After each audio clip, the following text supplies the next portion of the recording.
So as I mentioned, tonight's presentation is on succulents. Our instructor is Jennifer Ahlstrand. This is a co-presentation with the City of Santa Clara and the Bosca Agency. Everyone's currently muted right now, but we are really hopeful that you'll have lots of excellent questions. So please do feel free to go ahead and put your questions in the chat, or you can raise your hand. The Q&A will go through at the end as well. So if you do have questions that come up over the course of time that you don't think to put in the chat at the time, go ahead and put them in the Q&A, and we will try to address everything before we close out tonight.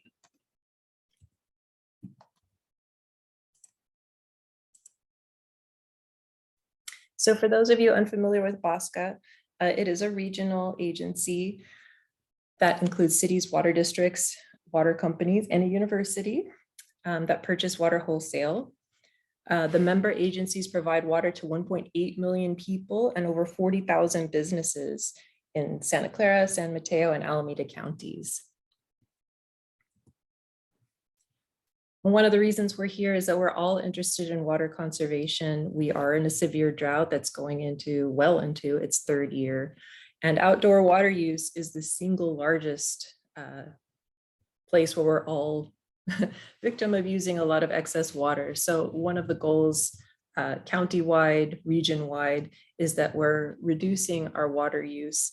And part of that is making responsible choices when it comes to landscaping. So tonight's succulent topic is right on target for that. For those of you unfamiliar with some of the offerings that Bosca has, there are lots of different rebates and incentives to cut water use outdoors. A couple that are on the screen right now, Lawn Be Gone is a lawn conversion program to remove thirsty turf and put in drought tolerant landscaping. Rainwater capture in the form of rain barrels and rain gardens is another that Bosca offers.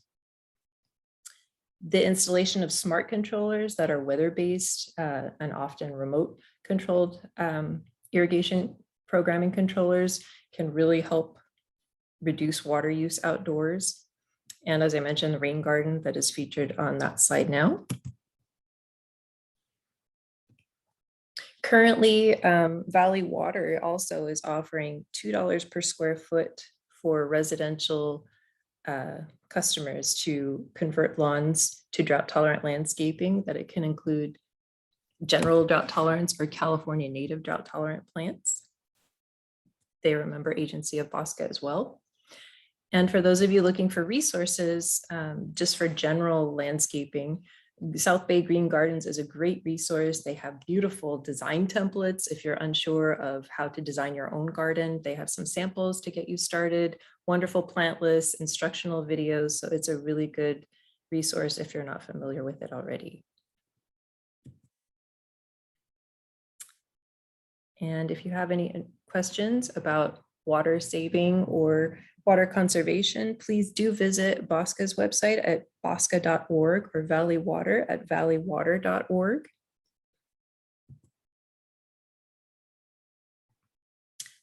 We do have a couple other classes coming up.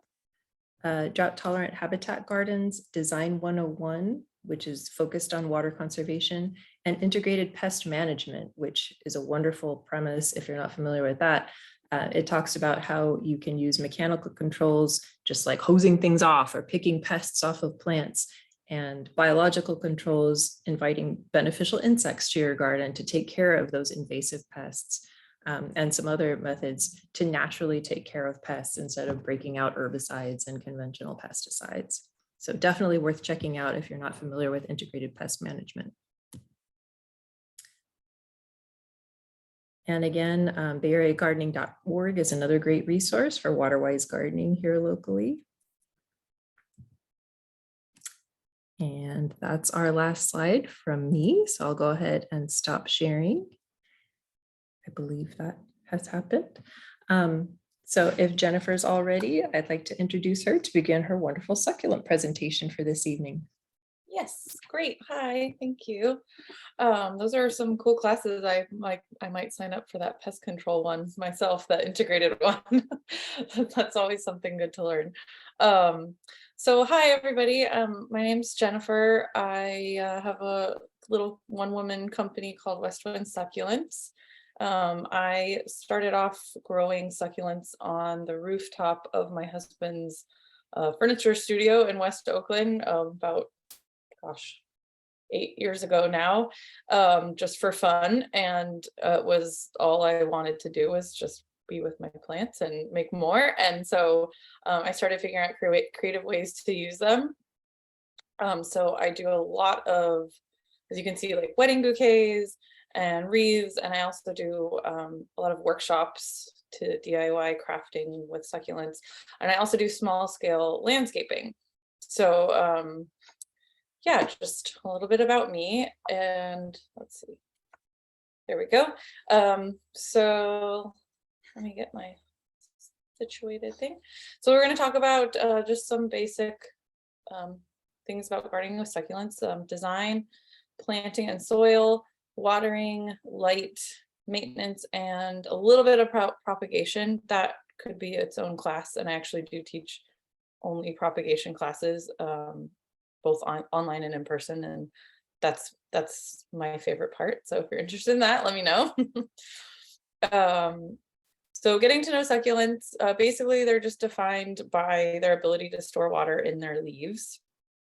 They come in a variety of colors and textures and growth habits, and their ease of propagation, drought tolerance, and low maintenance requirements make these the perfect choice for practically everyone. They're a really good, I'd say, beginner plant for like the beginning gardener because they're so forgiving. They're really hard to kill. They want to live. They naturally grow in really unforgiving climates. So they all have kind of their own unique ways for figuring out how to propagate themselves. Some of them propagate, as I'm sure many of you have seen, the leaf propagations is really popular. Some of them you can do by cuttings, but we'll talk about a little bit about that at the end. Successful landscape design. So composition is really the key. As you can see, I kind of come from an artist background. I actually majored in sculpture. So I feel like this is just like sculpting with plants. So things to consider when you're creating a composition is balance and variation of colors, texture, sizes, and shapes. When you consider all these elements, it should create good movement, or like how your eye moves through the space, right? So like these are some really great examples of good color and texture and lots of like layers and levels of interest so that it is pleasing to look at, because really that's what this is all about, right? Having a lovely yard to look at. Okay, so color is the first thing we'll talk about. And I should have mentioned at the beginning too, I'll kind of like get on a roll and kind of fly through because I have a lot of visuals of a lot of slides. But if you have questions, definitely feel free to ask them and interrupt me. I'm fine with that. And then we'll also have a Q&A at the end too. So either way is fine with me, just FYI. But okay, so color. This is I love this color palette. I like that it's pretty restrictive, meaning there's like not a ton of different colors, right? But they really speak to each other well. And I wrote here there's bridge colors. I think that's a really helpful thing to think about. So basically what that means is if like, let's say there's this brighter yellow and then this more like gray, blue, green color, and then this grass kind of, and then this like lighter blue color kind of acts as a bridge color. And then this sticks on fire right here is a little bit orangey. So see how it kind of is like an in-between color of these two drastically different colors, and it kind of makes them make sense together. So think about that when you're choosing things. How do the colors speak to each other? You may want them to be really bright and bold and different and not necessarily have that bridge, and that's fine too. The fun thing about designing with plants is that you can kind of do whatever you want, right? To each his own, what you think looks good. So the other thing is textures and shapes.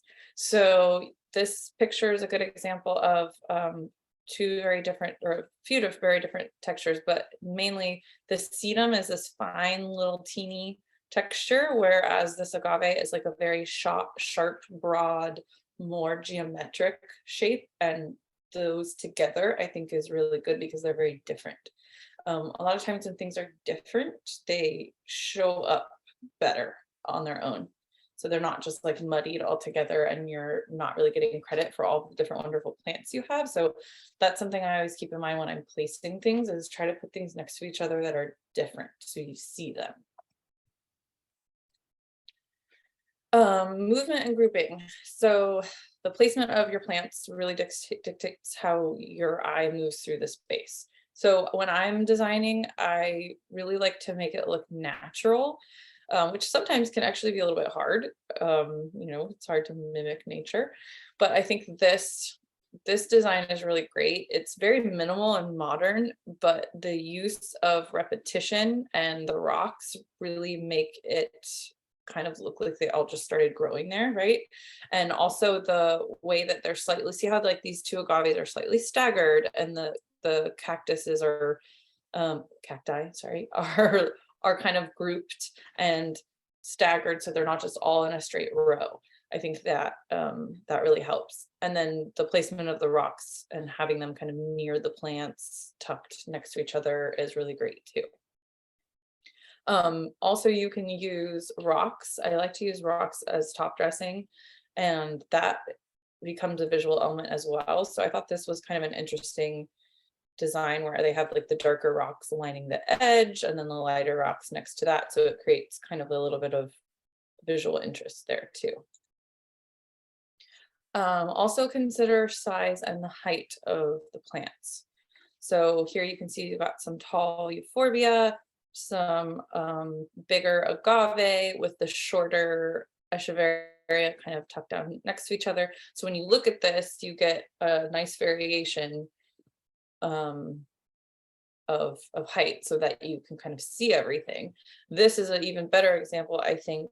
So this fence acts as kind of a backdrop. So you put the taller things against the fence and then the shorter things against the walkway. And that might seem obvious, but just it's kind of something to take into consideration of like how big things are going to get too. So you might have two things that are the same heights, but this one's going to eventually get taller. So just try to kind of research a little bit about your plants to see what they're going to do and take that into consideration before you plant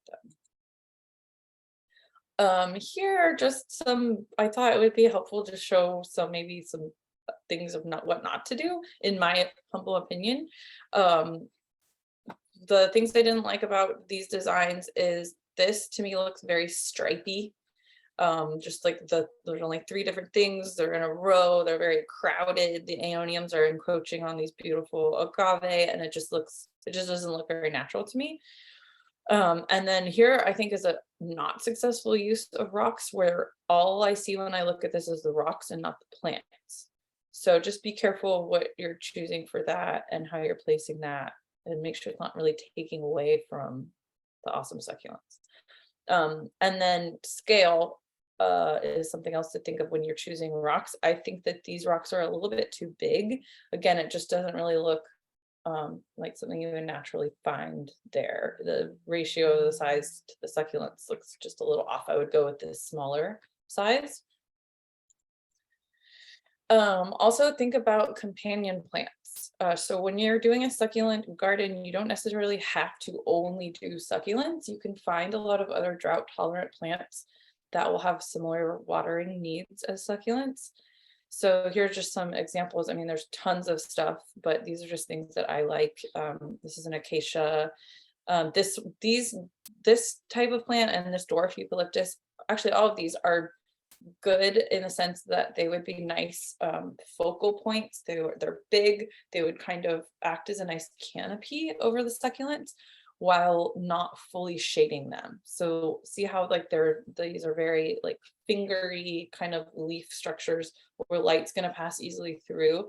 It'll give succulents a little bit of relief from the sun, because not all succulents tolerate full on blasting all day hot sun. Depending on where you are as well. So if you're more inland where it's hotter, and the temperatures get triple digits, that's definitely gonna be the case. So you wanna consider having some kind of break from the sun for them. It's going to make them a little bit less stressed out, and it's also gonna make them not need as much water, which is what we're trying to achieve, right? So definitely think about that. Here's some other companion plants. I really like to mix the grasses in with succulents. The textures are really great. Protea are great. They're very drought tolerant, as well as some shrubs like Arctostaphylos, the manzanita. There are so many different kinds that are different sizes. So those are great to work with as well. Just something else to keep in mind too about a lot of quote unquote drought tolerant plants is a lot of times that means that they will eventually become drought tolerant. So if you're mixing in, say, maybe one of these shrubs with your succulents, it may not be quite drought tolerant until it's established. And that just means until it gets a large enough root system where it is like kind of happy and mature and sustaining itself a little bit better. So I think that I kind of anthropomorphize my plants, and I think of them as like babies, right? So it's like a new baby in a new place, and it's going to take a little while for it to get big and strong enough to take care of itself. So just keep that in mind if you're putting it with other plants and succulents that may need less water. You may want to add like an extra drip line, or hand water that particular plant more often with more volume than some of the other plants until it gets established, and then you can water it all the same. It may be a little bit more work, but I think it's totally worth it, especially like I said, if you're doing a tree or something that's going to get to help you with your watering needs in the long run. Okay, other designing tips that I like to think about is focal points. So, if you have a favorite plant or like this cool fountain, something that you want to be like the main attraction in your yard, definitely consider working around that and having that be focal point. Rocks, I underlined and did that in caps because I think that that's really helpful. They just add so much to a garden, and again, just make it look so natural. Also think about your front yard versus your backyard. Just, the backyard tends to be a space that's more useful, that you do more activity in, whereas the front yard is more of kind of like the showstopper of your house, what you want to see when you pull up to it, and that kind of thing. And like think about the style of your house too. Like what, do you have a really modern house? Do you have a more traditional house? And that might dictate how you design your yard. Be safe with spikes. This is an important one. I'm knock on wood, don't know how many times I've almost poked my eye out on an agave or poke my leg because it's in a bad place. So, consider if you have animals, consider if you have small children. So like this yard might not be the best for a small child to be running around in, right? Because you have agaves near the pathway that are really sharp spikes. So they're awesome. I don't want to deter anyone from using them, but just maybe consider putting them like in the center of a bed where you can't touch them or poke yourself on them because they hurt. Also, don't be afraid to remove things that aren't working or clutter your yard. I know that a lot of times when you're re-landscaping your yard, you may not necessarily be completely starting with a blank slate. And sometimes having pre-existing things can make it hard to visualize what you want to do. So just, if there's something that's distracting you, just maybe get rid of it. Start over, and don't be afraid to experiment. Succulents, like I said, are great for beginners, and they're really forgiving, and they do pretty well with relocation, unlike other plants. So if you put it in a place that you don't like, or it's just not working, or it's getting too much sun, you can move it around, which is awesome. I have done that many times. Okay, so mounding is also important and helpful visually, and it's really good for drainage.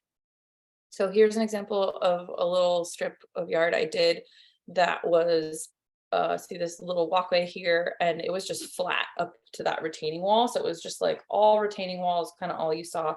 So we mounded it kind of like a little rolling hill, different levels, and put some rocks in. And that gave a little more interest and a little bit more places to plant things. And this was it fresh, and it helped a lot with the drainage so that things aren't just like puddling and flat, you know. Here's another one I just recently did. This is the one on the left is before it had the rocks and everything was all settled. But here's an example of like a focal point. We put in this cool planter as just like an extra little element, since it wasn't mounded or anything much. That was just kind of like a fun little element. The only plant that was existing that we left in this yard was this big aloe in the back, and you can tell it's like really big compared to most other things, but I thought it's just too great to get rid of, so we kept it. And what I did is I added another different type of aloe to kind of mirror that and make it kind of feel like it still belonged. If that makes sense. Kind of gave it a little friend. So like repetition is good. And then I also sometimes, you know, it can be expensive to buy mature big plants. So a little helpful way to kind of get big impact without spending a fortune is just get a few larger plants. So like this big bromeliad and this larger aloe, and then this other plant here, that really dark one is called a hebe, and that was like pretty inexpensive for the size. So that kind of helps it feel like it wasn't just planted, and a little bit like, you know, a little bit more finished sooner.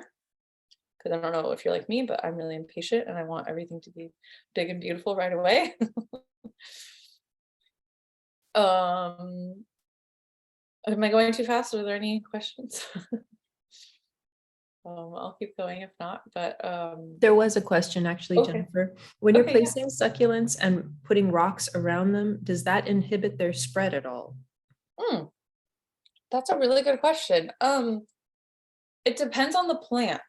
If it was, let's say, an echeveria or something that grows singularly and just kind of gets larger and larger, it could a little bit, but they're pretty hardy and are like, a lot of them naturally do grow around rocks anyway, so it shouldn't, unless it's like a very like kind of like big singular thing, then possibly yes, maybe just give it a little bit of room.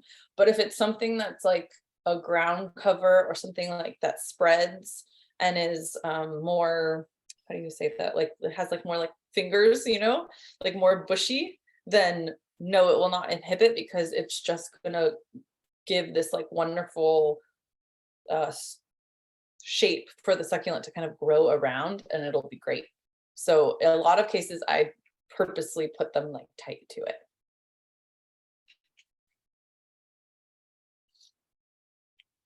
Anything else before I keep going to soil and stuff? I think that was the topical question of the moment. I think Okay, we're cool. good for now. Okay, cool. Okay, so soil. Well, draining soil is crucial for succulents or they will rot. If your soil isn't amazingly drainable, then there's hope. You can mix in things like lava rock or pumice. There's ways to test your soil. The most simple is just like digging a hole, filling it with water, and see how fast it drains. This is like a fancy way with the tape measure, and there's like formulas online you can look at and see if it is draining a certain speed or not. I tend to just do it the quick and easy way of basically you should kind of immediately see it starting to go down. If it's just sitting there for a while, then you may be in trouble and you want to do some amendments to the soil. You can till the soil and mix in lava rock. I like using this lava rock for landscape better because it looks better. It blends with the soil better. And also you don't need, so the pumice is better in pots, and the reason for that is because that tends to have a little bit more nutrient in it that will help things in pots. whereas the lava rock looks better. It doesn't have as many nutrients, but that's okay, because when you're planting in ground, you tend to have more biodiversity, meaning, you know, you have bugs, you have things decomposing, it's not as in need of nutrients as much as something in a pot. Things in pots lose nutrients over time because they're just sitting in this one pot, and every time you water it, you're losing a little bit of nutrients that are washing out the bottom. So that's why when you have things in pots, every once in a while you'll need to fertilize them or repot them so that they're happy. So that's something good to know about soil. If I could interject, there's a Yes. question. If a person is going to order a yard of soil for a succulent garden, what should they ask for? That is a good question. A lot of places have a pre-made succulent mix, and that would be fine, but it kind of depends on what your soil is like already. I would consult with the place, because it just kind of depends on what they have available, but typically places have succulent soil. That's my best answer. I mean, if it's kind of a rocky soil already, you may just be fine going with like bedding soil and mixing that in with your existing soil, and that's fine.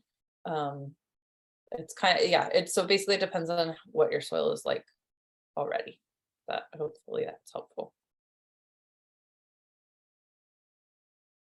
And then the last thing I'll say about this slide is perlite tends to be a thing that people use a lot. I would not use that in the ground. The main reason is well, there's two reasons. One is that it's very lightweight and it actually floats over time. So it'll kind of like float to the surface, and it'll like blow around, and it's not great. It's really good for propagation and production of succulents. It's what I use for propagation. The reason is because it's so lightweight, it keeps the soil from compacting, and that allows the roots to shoot out much easier than if they were trying to push out into really compact soil. So that's pretty much the only time I ever use perlite. You'll see it often in when you buy succulents, they'll often come in a soil mixture that is very perlite heavy, and it's very kind of foamy, and I tend to repot my succulents immediately if I ever buy them from somewhere, because they're coming to you from a greenhouse where they're in much different growing conditions than what you're going to have them in, and a lot of times they've been in that same soil their entire lives. It's just kind of like it's depleted. You'll notice when you water it, the water just rushes right through it, and the succulents don't really have much time to grab any of that water, and it's just blah. I don't like it. I would recommend, as soon as you buy a succulent, rustle the roots, get all that soil off, and give it new succulent soil. Okay, so that brings us to watering, and very general rule of thumb is to water every 1 to 2 weeks in hotter climates and hotter months. When you have something in a pot, you definitely want to water enough for it to run out the drainage hole. I've heard there's a lot of like, I don't know why, but there's a lot of misinformation on the internet about how to water. I have people come to me all the time that say, I don't know what I'm doing wrong. I'm spraying my succulent with water, like a water bottle mister, and it's dying. And I'm like, well, that's because none of the roots are actually getting any water. They're not air plants, right? They have roots, then those roots need to have access to that water. So, and I've had other people say, oh, I use an ice cube. I feel like that's mean. They don't want freezing cold water. I mean, I guess it slowly melts, but also the main problem with that is that it's just not enough usually. So what happens is if you have a pot of succulents, or if it's in the ground and you're only watering it a little bit, water is only going down this far. So all of these roots at the bottom are not getting any water. So you'll have a much less healthy plant. And also it will cause the root system to grow strangely. So the roots will actually start to grow up towards where it's getting that little bit of water, instead of growing out and down and into the space it has to expand so it can become a big, strong plant. So definitely when you water thoroughly and a lot of volume so that all the roots are getting wet, and then you wait until it dries out before you water it again. So if you're not sure if something's in a pot, just stick your finger in down pretty deep and see if it's dry. If it's dry on the top, but the bottom is moist, still don't water it. The easiest way to kill a succulent is by rotting it. And there's no coming back from that, unfortunately. Drip systems are the best way to water. And as mentioned before, there's a lot of resources to help you with that. You can do soaker hoses, you can do like little sprays, but dripping is the best because you don't have any wasted evaporated water as you do with overhead. You don't have like water bouncing off things and going into the air. It goes directly to the root system. However, if you, like, I have a really small space where I have my plants growing, and I tend to just hand water. It takes a little bit more time, but I enjoy it. And I also find that you can kind of pay attention to your plants more when you're the one actively watering them. Having a watering system is great, especially if you have a big yard, of course, do that. But I always like to recommend maybe once a month, go out and hand water. If there's maybe things on the edges of the bed that aren't getting enough water, kind of hand water those. It just like gives you kind of time to spend with your plants and really look at them and see what's happening. And sometimes I'll have a plant that is kind of hiding in the corner that's dying, and I just kind of didn't notice it because I'm not actively out there looking. And then I've been able to save things that aren't getting enough water or they're not getting enough sun. It's just a nice little check-in to water by hand sometimes. Okay, here's what I was talking about before, rot. So we'll just go over some maintenance issues with succulents. So this is the most common one. This happens the most when you grow them indoors. And the reason for that is that usually succulents grown indoors are not getting quite enough sunlight, not as much as they would like. And so that will keep them from growing as fast and from drying out as fast. So the soil will just stay wetter longer. And a lot of times when people see stress in the plant, their instinct is to water it more, and that is bad with succulents. If you ever have a doubt about them or something looks wrong, definitely don't water them. If you're not sure, just don't do it, because it's much easier to save a drying out succulent than it is to save a rotted succulent. So if this ever happens to you, there's a slight chance you might be able to save something. Like this one, see how this dark, so that I didn't explain. So this, all of this dark material is rot, right? You can see the stem is brown, the whole stem is rotten. So it's just not, this is a goner. This one, this whole stem does look dark. However, if you wanted to try to save it, you could behead, so cut this top part off, cut away any rotten flesh, and if you still have a stem that has some good healthy material left, you could stick that in soil and try to regrow it. I've done that before, and it was a relief because it was one of my favorite plants. We have a couple questions okay. before you continue. Yeah. One is related specifically to water. What is your recommendation with beds that are full sun? We've had a struggle with succulents drying up even when we water a little more. And as a side to that, another person asked, what is your experience with sunburn on succulents? They say full sun, but not all do well with full sun. Yes. So I'll cover that a little bit right here, and then the next slide. But it is, yes, it is misleading sometimes when they say full sun. Again, that depends on your climate. If you are in a really hot place, the all day sun is going to be too much, like temperature wise and stress wise, right? So it's going to just dry everything out faster. And compare that to a place like I'm in Oakland, and I could do full sun in like things that like part shade and full sun, because my temperatures generally don't get above like 85. So that heat is not going to dry them out all the way as someone, in like Concord or, somewhere more inland. So consider that. So with that too hot garden that what you were mentioning, I would try to do like get a tree in there, get like a small tree, or if you need something more immediate, see how this, I have shade cloth up here. This is my nursery and it's in Lafayette, which is like kind of hot, not too crazy, but even so, I like having this shade cloth up over my stuff because, and it's only a shade cloth comes in different gradients, so like different densities. So I do like a 30% shade, so it's only blocking out 30% of the sun, and just that little break really keeps me from having to water things as much, and it keeps things from being stressed. So if you can find a way to, I mean, I know that may not be what you want to hear, but just find a way to give it a little bit of a break, and um, maybe try watering it even more, but try not to water, like I mentioned before, if you're going to do more water, don't do it more often, do it a little more often, but make sure you're doing it more volume when you do it, right? So you don't want to be watering like every other day because they don't want to be constantly wet. So try to, you know, if you're let's say if you're doing it every 2 weeks, start by increasing it to like once a week. And then if that's still not doing it, increase the volume, like the length of time that the sprinkler's on or the drip system's on. Hopefully that helps.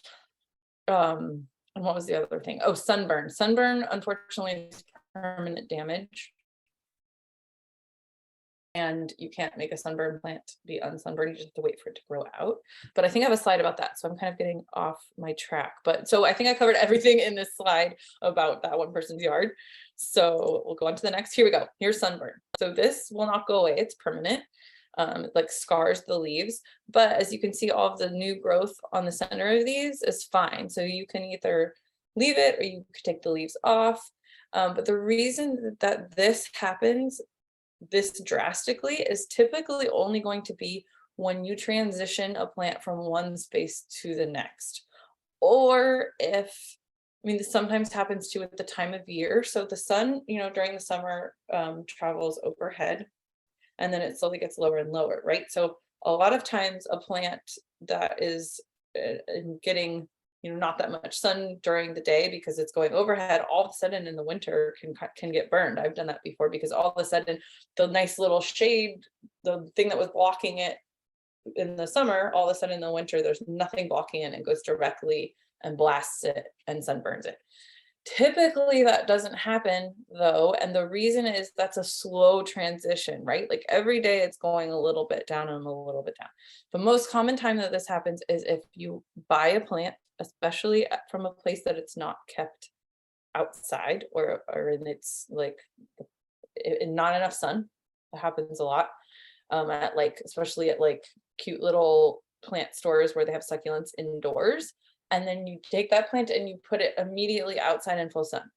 So think of it like people, like if you have not gone out in the sun all winter and then all of a sudden you go to the beach and you sunbathe for like 3 hours, you're going to get burned because your body isn't used to that. So slowly move something into the sun if you're going to change its location drastically, and that should avoid permanent burning.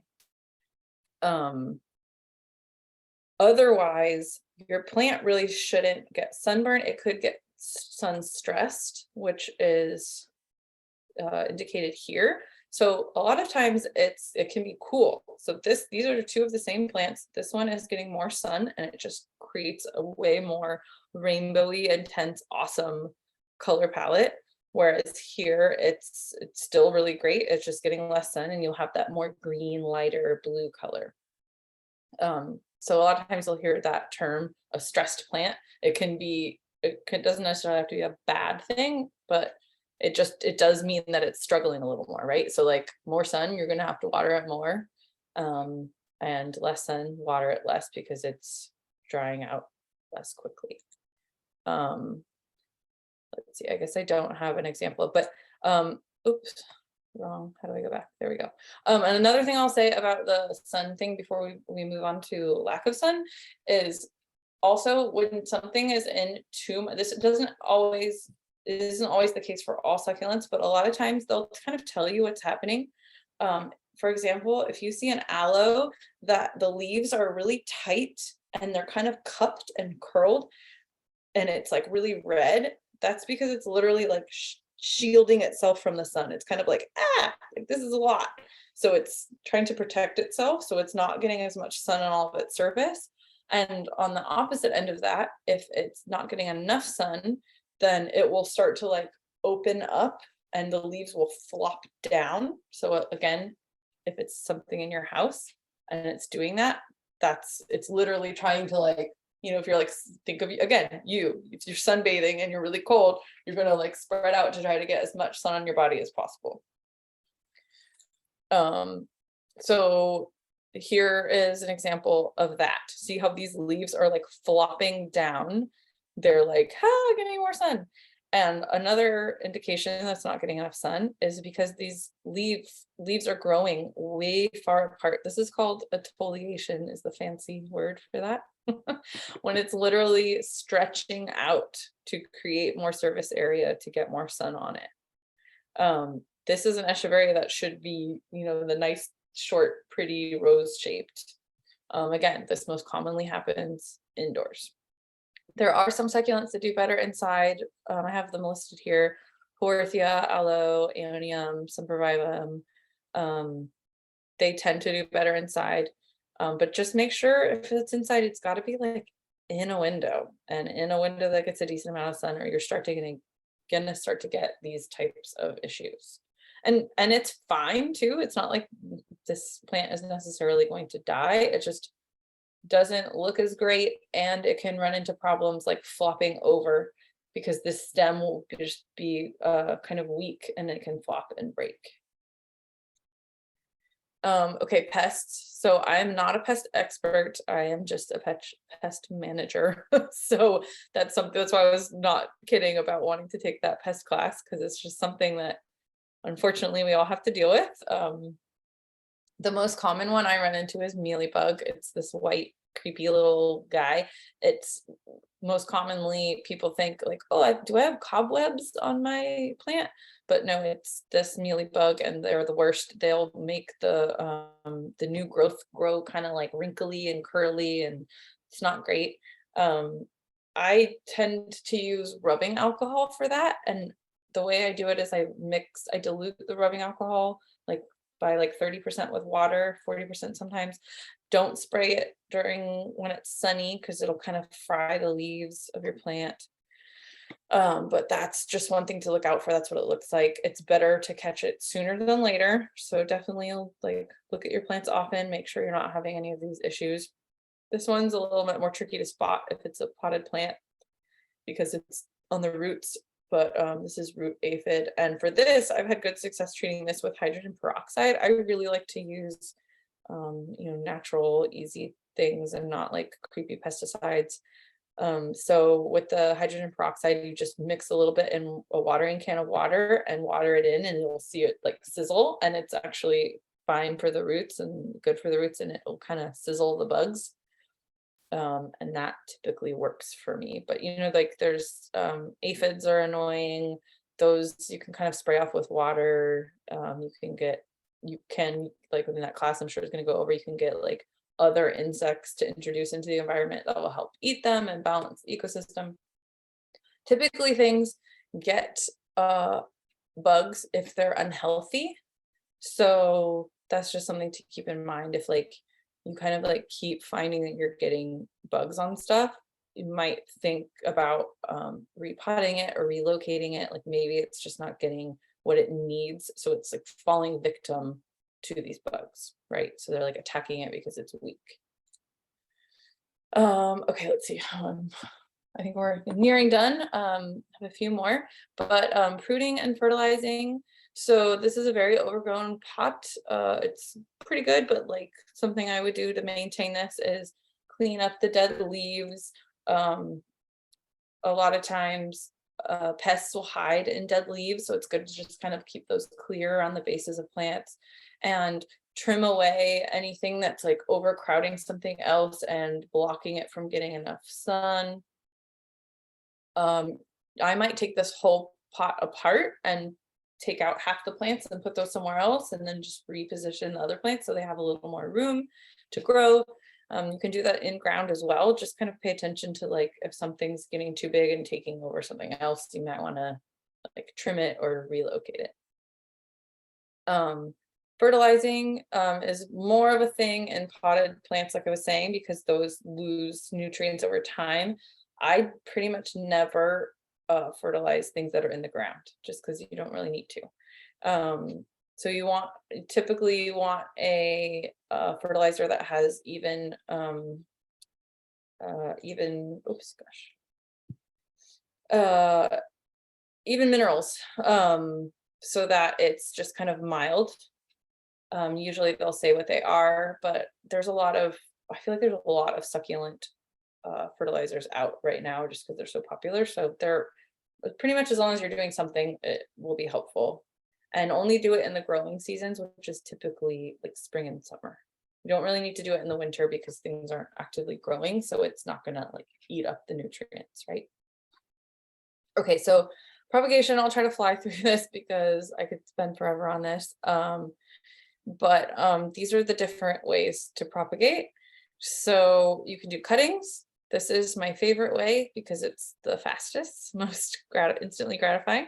So this is what I was talking before about how to save a rotted plant. You can behead it, which just means cut off the head of a plant and then stick it in soil.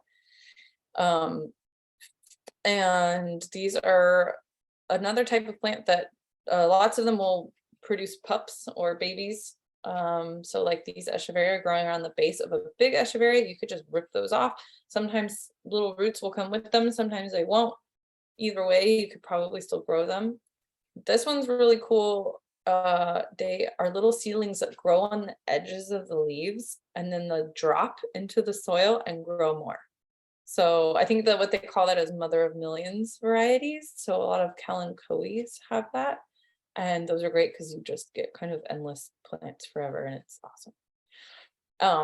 Here are the leaf propagation that I was talking about. Not all succulents will do this. The best way to know is how easily the leaf comes off.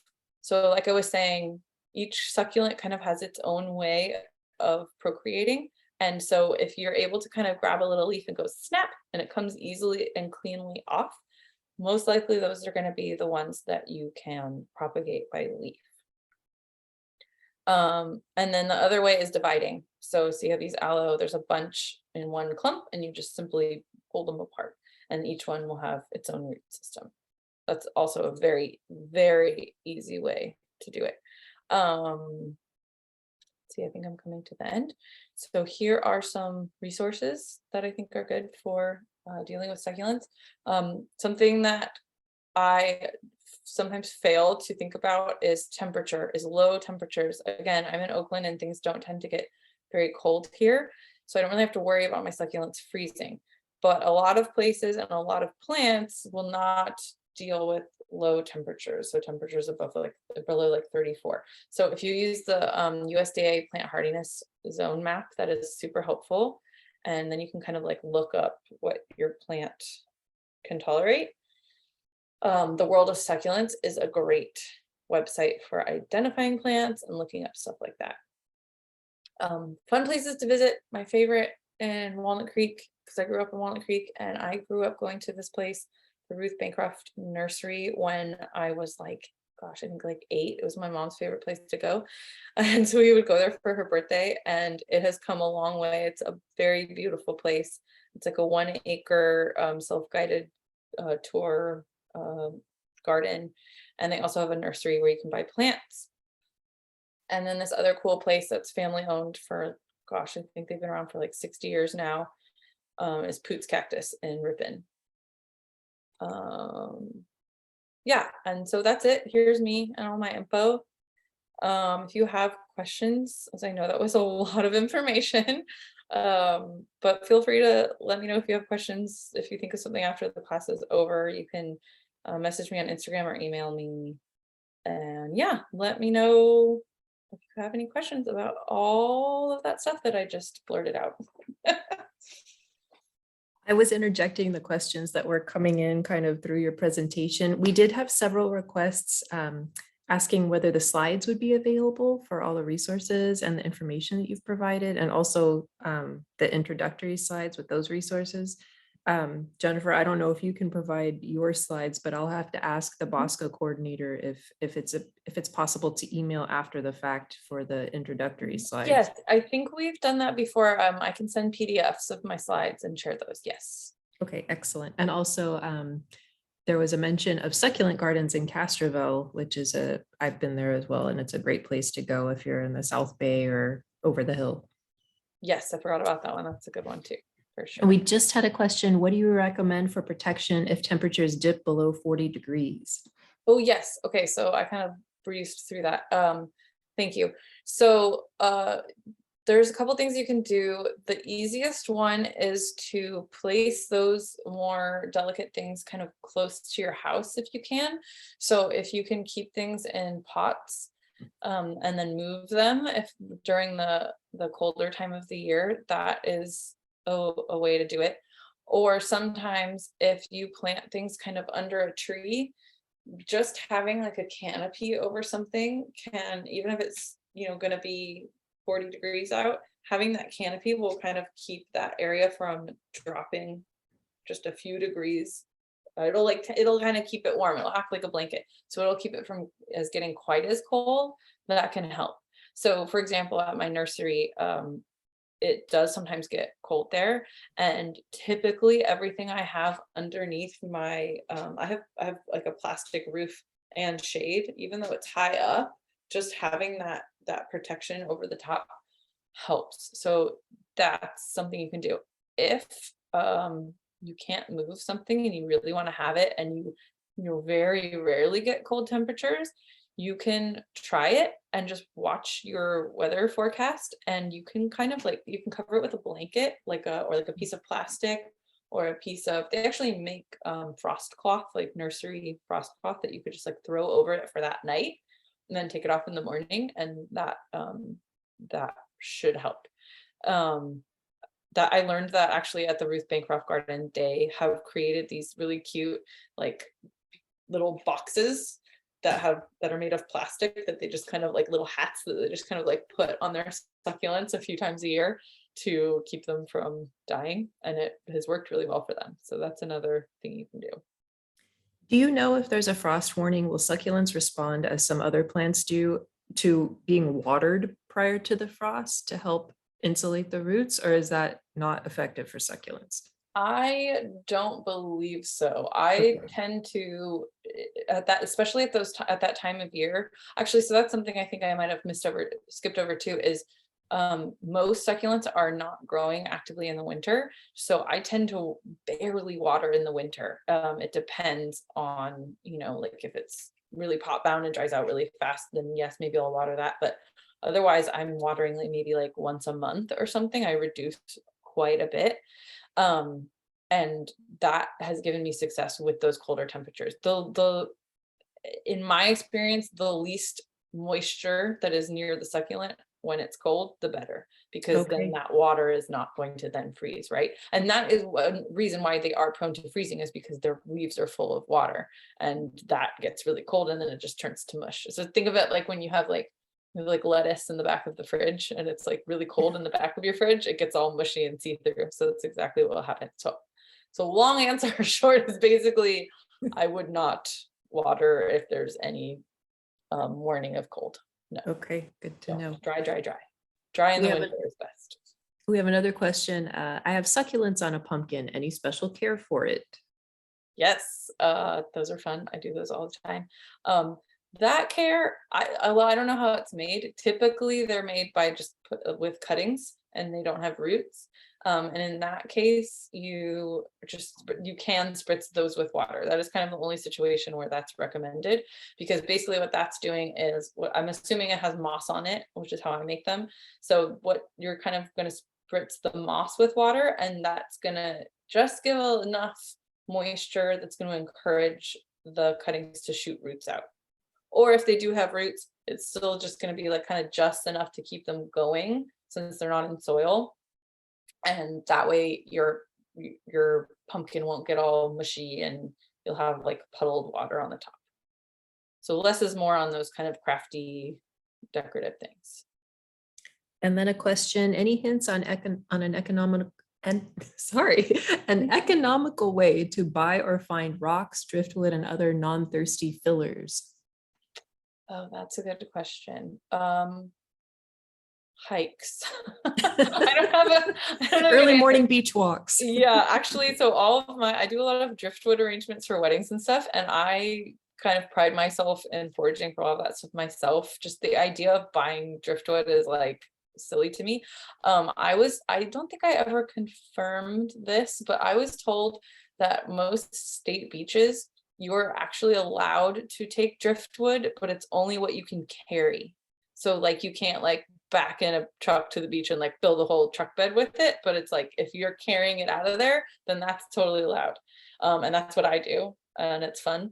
But the rock thing, that's a hard one. I think I know they can be expensive, which seems ridiculous, but I don't know. I grew up with my mom who was a badass and would go on hikes and find rocks that she likes and would carry them home.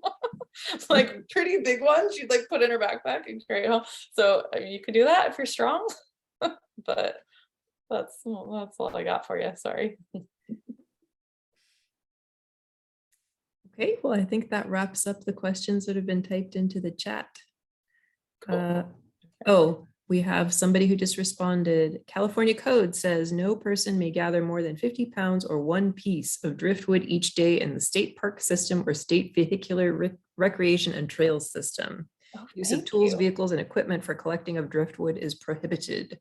Right. Okay. Wait, so one piece. Okay, I'll have to look into that. Hopefully I'm doing it correctly then. Thanks for that, whoever. Yeah. Oh, Karen supplied Great. that for us. Thank you. And we have another question. What are some examples of rare succulents? What makes them rare, and do they require special care? Oh yeah, that's a good question. Oops. Oh, did I go through this? I know the California native dudlias have become more rare.